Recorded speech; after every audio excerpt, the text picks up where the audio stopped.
Hi there, Brandon Jones, your Catawba Riverkeeper. I'm excited to share with you some of the news from your Riverkeeper team. So first off, we got two new members I'm really excited about, Paul and Don. They're our Riverkeeper interns. Paul is a recent graduate from Davidson, and Don is a current graduate student at Oregon State. We're heavy into the conference season, so we went up to Washington, D.C. To help plan some of the 50th anniversary Clean Water Act celebration.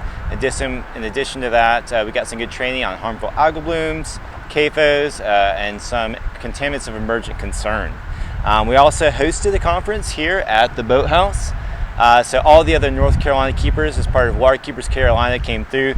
We did some more microscope training and worked on a state legislative agenda.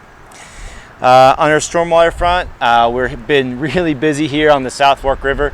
We just installed our new autonomous sensor, so starting next week, we should have a link so you can check water quality real time. Every 15 minutes, we'll have an update on the turbidity, dissolved oxygen, temperature, and specific conductivity of the South Fork River. This is really going to help us nail down where some of the pollution has been coming from upstream.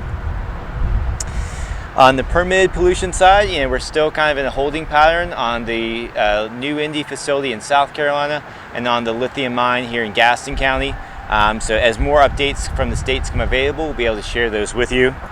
We did submit comments on two new projects, one in Charlotte, redevelopment that was going to be pumping groundwater, was potentially contaminated into an ephemeral stream, and then another one on the Linville River. And so we've commented on both those and are awaiting results from the state to see about the water quality discharges of those facilities.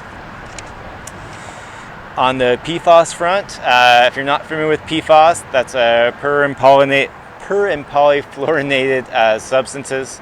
And so these are the forever chemicals that you might have heard about, or Gen X or C8.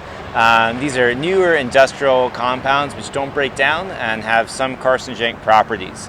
And so we've been busy with other North Carolina keepers and with other groups to try and test all the water in this area. And so we'll have some of those results for you in August. We are very interested to see what comes out of that. On the restoration side, we're applying for 5 Habitat Enhancement Program grants. And so these grants are due at the end of the month. There's going to be a couple of those on Lake Wateree, some on Lake James, one right here on the South Fork. And we're hoping to be able to enhance some of the habitat through dam removal, through shoreline restoration projects, and through the removal of invasive species. Our Northern Basin Prioritization Plan is complete, so props to Grant Buckner, our Northern Basin Watershed Manager. Grant's been busy putting together 27 additional projects, 3 of which we've already applied for, and that's again going to try and improve water quality in the Northern Catawba Basin, everything that's north of Lake Norman.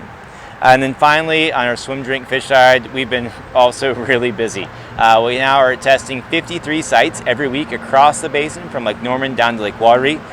So if you're curious each weekend whether or not it's safe to swim at your favorite spot, please go to our website, check our social media, or look up swimguide.org, and you'll be able to check the weekly bacteria levels. So that's all that we're working on right now. Thanks for checking in.